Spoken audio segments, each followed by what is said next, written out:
Well, good afternoon. Thank you again for joining us on our midweek Hebrew word study. We are in Daniel chapter 6 and picking up with verse 13. Just a quick recap. This is the kind of the showdown between Daniel and those other governors of the kingdom. And the king has been somewhat smooshed into signing a decree that he didn't know what he was doing, but just signing the paper in front of him. Again, just very interesting to see how this happened. And obviously, Daniel was the target, and the others who were serving alongside Daniel were feeling threatened and wanted to get rid of Daniel, basically, how the story goes. So we pick up on verse 13 here in the Hebrew Bible. It's verse 14 in our Christian Bibles. And it says, they came near and spoke before the king concerning the king's edict. Have you not signed an interdict that every man that makes a petition unto any god or man within 30 days, save thee, O king, shall be cast into a den of lions? And the king, of course, answered. I think he's starting to get the feeling the pressure here of what's going on. Why are they so concerned? And the king answered and said, this thing is true according to the laws of the Medes and the Persians, which is not altered. Then they hit him with it in verse 14, and they said before the king, that Daniel, who is of the children of the captivity of Judah. There's a lot of inference here, a lot of um, we'll call it racial slurs or derogatory targeting going on here based upon ethnicity. And notice that, Daniel is an old man and he's been in captivity along with the other children of Judah for over 50 years. But these noblemen, governors, are making this charge, calling him children, and that Daniel. So it's just very interesting to see and to kind of pick up the feeling of how they are making these accusations and the um, venom behind this and how much they really hated Daniel and the other Hebrew children, Hebrew people that were there, calling them children, belittling them by using that term to think of them in a small way. Brings back memories of some of the racial slurs that were used against Black people during the time of extreme prejudice and how they would belittle them by calling them, younger boys, girls, children. You can kind of see that playing out here. So you kind of get that same type of feeling. Very unfortunate. And so anyway, they're coming before the king and said, didn't you sign this edict? And that no one can pray. But then he said, there is someone who has made his petition 3 times a day. And the king, verse 15 here, really saw what happened. It's like it all hits him. And in verse 15, he says, and the king, when he heard these words, was sore displeased and set his heart on Daniel to deliver him and labored until the going down of the sun to rescue him. So what's happening here is the king realizes what he has done. He starts looking at how can he rescue his friend Daniel? How can he get out of this predicament? You notice he doesn't act immediately on the words of his accusers. He takes some time, and we can only assume that if this was the third hour of the day that Daniel first prayed, now he gives himself 9 hours to try to figure out a way how to save Daniel. And obviously, this isn't working, but yet it shows the heart of the king. And I really am glad that we get to see this with the king. We get to see how much the king cared for Daniel, and it shows what kind of person and what kind of witness Daniel had in the presence of the king. So he labored until sundown. Finally, verse 16, it says, the men came tumultuously. So obviously, they were not happy that the king had delayed. They were we can only imagine that they're just all wound up and spun up with emotion, and they come rushing into the king and demand that this law be dealt with and the punishment be prescribed. And so they repeat and say, King, you know that it's the laws of the Medes and the Persians. No interdict or statute which the king established may be changed.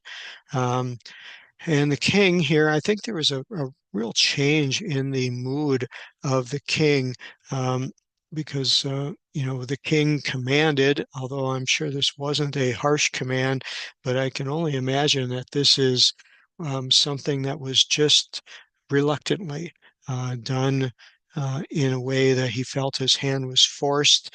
He had searched for 9 hours to try to come up with a way to undo it, to straighten things out, but realized that there was no way he could accomplish that. And so, reluctantly, at the end of the day, he calls his men and brings Daniel to the king. Now, look at how the king addresses Daniel. He says, Thy God, whom you serve continually, he will deliver thee. Um, what faith that this king had in the presence of what would have really be thought to be certain death for Daniel. I'd really like to know what brought this about. When we look at the commentators' comments on verse 17, they just say that Daniel had left a profound impact on the king of his profound belief in the power of Daniel's God to rescue his faithful follower. The king appears as a true friend of Daniel throughout the chapter, and even here as a believer in God. Very, very interesting, very cool how this is played out. And again, a testament to Daniel's life with God, to Daniel's life before the king, how Daniel's entire service to the king left such an impression on the king. What's really strange is why it didn't leave the same impression on all the other noblemen, these ones who are trying to trick him and get rid of him. Um, just shows what human nature is like, that how does the saying go, that the same rain that waters the field causes a flood, and the same sun that melts the snow also hardens the clay. We just don't know what the outcome is going to be when God's presence moves in a situation, that there will be those that react positively, and there will be those that react negatively. And kind of makes me think of that parable of the sower and the soil that Jesus spoke about. So a little bit of commonality here. So the king is still believing that God will deliver him. Now, what's interesting here is between verse 17 and verse 18, Daniel is thrown into the lion's den, because verse 18 says that a stone was brought and laid in front of the mouth of the den. Now, something had to have happened that when Daniel was dropped in the den, nothing happened, that the lions did not attack him immediately, because we're going to see later on of what happens to the plotters, those that tricked the king, that they were consumed before they even hit the ground. So what seems to be happened in verse 17 is Daniel was brought to the den of lions, and the lions did not pounce on him. I believe that may have been what prompted the king to say this latter part of the verse, that thy God, whom you serve continually, he will deliver thee, because Daniel's in the den of lions. The lions are not attacking him. They're all watching, waiting for this event to happen, and the event doesn't happen. And so, what seems to be happening here to confirm and to solidify it in verse 18, that a stone was brought, put on the mouth of the lion's den, and the king sealed it with his own signet and with the signet of his lords. And so this was to protect, I think, the king from going and delivering Daniel, causing anyone else to deliver him, because the lions didn't eat him and the lions didn't attack him. And so he's in this den of lions and they're waiting for something to happen. They watch and they watch and nothing happens. And suddenly they decide to go home. And the king went to his palace, and it said he passed the night fasting. Neither were diversions brought before him, and he wasn't able to sleep. So the king is worried, but yet he knows that Daniel's still alive, or he wouldn't have been going through this emotion, and he wouldn't have been sleepless through the night. Going down to the commentating here, it says these diversions, according to the sages, were his um, nobles or those that attended to him as attendants tried to bring music. Even one of them thinks they brought him his concubines and dancing girls to try to get him out of this obvious funk that he was in and obvious concern. He was just really brought low, and but his sleep fled from him. And this went on all night. And so I think it's just very indicative knowing that they knew that Daniel was in the lion's den and nothing had happened to him. So what happened is in the morning, the king arose very early in the morning and went in haste to the den of lions. And when he came near to the den of lions, he cried with a pained voice. And the king spoke and said to Daniel, O Daniel, servant of the living God, is your God, whom you serve continually, able to deliver you from the lions? Verse 22 is just such a beautiful thing. I wish I could have seen the king's face, because it obviously was still somewhat dark and he couldn't look inside and see that Daniel was still there. Somehow his vision was obscured. The same, obviously his vision was good when they put Daniel in and he saw that nothing happened. But here, this still must be dark enough that he cries out, and the Daniel responds to the king saying, O king, live forever, just a formality. My God has sent his angel and has shut the lions' mouths, and they have not hurt me. For as much as before him, meaning God, in innocency, um, this has occurred, and was innocency found in me, and also before thee, king, I have done no hurt. The king must have just totally gotten a happy moment and said he was exceedingly glad and commanded that they should take Daniel out of the lion's den. So Daniel was taken up out of the den. So obviously for him to do that, did they lower a rope? Did they send somebody in? Because there's still lions in there. Okay, it's still a dangerous place. But somehow they were able to get Daniel out of there, and no manner of hurt was found upon him because he trusted in his God. I want to take a look at verse 24. This verse, trusted. I highlighted here in the Aramaic. It's hey with a sere vowel pointing, the yod, mem with a hirik and a nun sofit. This is a very interesting word, and I believe you may recognize this.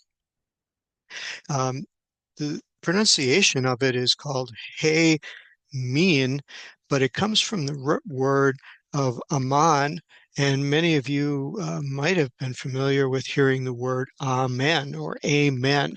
This is a cognitive or a similar word to the Hebrew meaning amen, which is a word that has been left untranslated in our English Bibles, and we still use it. The word amen has found its way into our English language, and this is where it's so cool to see where it comes from. And so this word amen is the same in Hebrew as it is in Aramaic, and it comes from a definition of to confirm. We say amen as kind of a ending of a prayer, and the purpose in that was to convey that we were agreeing or supporting to what was just being spoken, what was just being prayed, what was just being sung, and this amen would come in after this. You'll find that Jesus also uses this many times in the New Testament. Um, Sometimes it will be translated as verily, verily, but the Aramaic word that he spoke would have been amen, amen. And so he's confirming, supporting, it's translated belief. to trust. And what I like about what they've added to Bible Hub here is they give an idea of the usage and the cultural and historical background.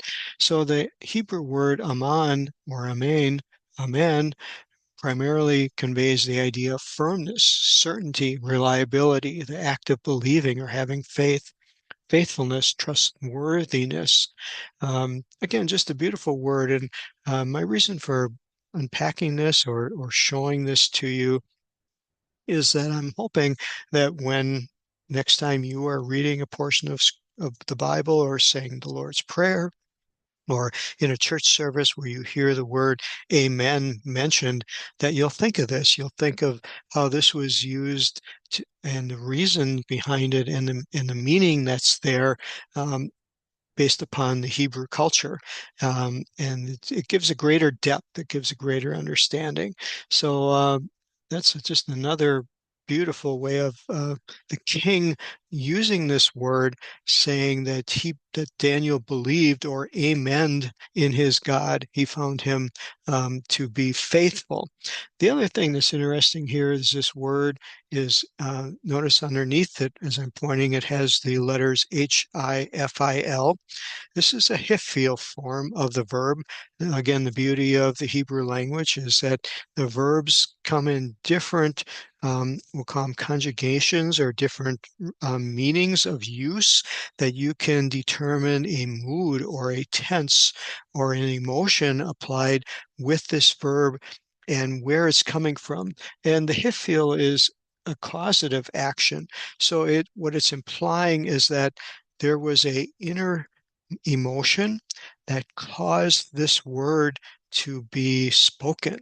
It caused this word to be brought forth from not just a grammatical tense, but something that's emotional inside, and it shows the depth of relationship with Daniel and with, I believe, Daniel's God that the king had, that this word came from a very deep-seated emotion inside the king, of this belief or of this trust. And that's why the Jewish sages were able to put this type of cognation on it and telling you what the king was feeling. And that's the beauty of the Hebrew language, is that you can determine that from reading it, which you could not, from the English translation. So going back to our text as we finish up, and it says that the king then commanded, of course, they'd given the lions enough time, a whole evening, to do this judgment. And when the lions didn't respond, that was able to say that they fulfilled the king's command and it was over, it was passed. So the king now was in a different frame of mind, and I imagine he was really angry at being tricked. He was angry at what he realized that his supposedly trusted advisors were planning to do and wanted to do to Daniel. And so now he brought those men that had accused Daniel and cast them into the lion's den. Now, what's a little disturbing, I guess, here to me, and of course, this is 21st century mid Western culture trying to evaluate what went on 3 millennials ago in a Babylonian and Medes and Persian culture, a pagan culture. But the king took the wives and the children of these men, all suffered, all had judgment pronounced upon them because of what the head of the household did, because of what their husband did. And it says they were thrown into the den, and just the terminology here is very telling. It says they had not even come to the bottom of the den when the lions had mastery over them and broke all their bones into pieces. Quite a contrast from when they threw Daniel into the den and the lions didn't even pay any attention to him. They didn't come and attack him. They weren't sitting at the bottom looking up, chomping their jaws and licking their chops, so to speak, waiting for food to come. Quite a different case here with these men and their children and their wives. And, again, hard for me to totally, feel accepting of that their children and wives had to pay the price for the things that these men had done. But yet it shows, I guess, for us to understand the legacy that we leave and the impact that we have upon our families, upon our children, upon how our spouses see us. And those things, were they in total support of what their husbands and dad had done? Did he talk about this at the kitchen table every night and say, "Oh, I'm going to get Daniel, and soon I'm going to be rid of him"? And were the wives and the children going, "Yeah, Dad, go for it, go for it"? Again, we can only surmise, but we see that justice from the king took the form of eradicating not only the men that brought the accusation, but their wives and their children. And again, that's where we're going to close today. And we thank you for taking the time to listen to this study. I pray it's been informative and a blessing and an impact on your life, and that maybe give us some food for thought here on how our lives impact those around about us. And we'll pick up next week, Lord so willing. And again, wish you a wonderful rest of your day, a wonderful week, and thank you so much for listening to this study. Bye bye.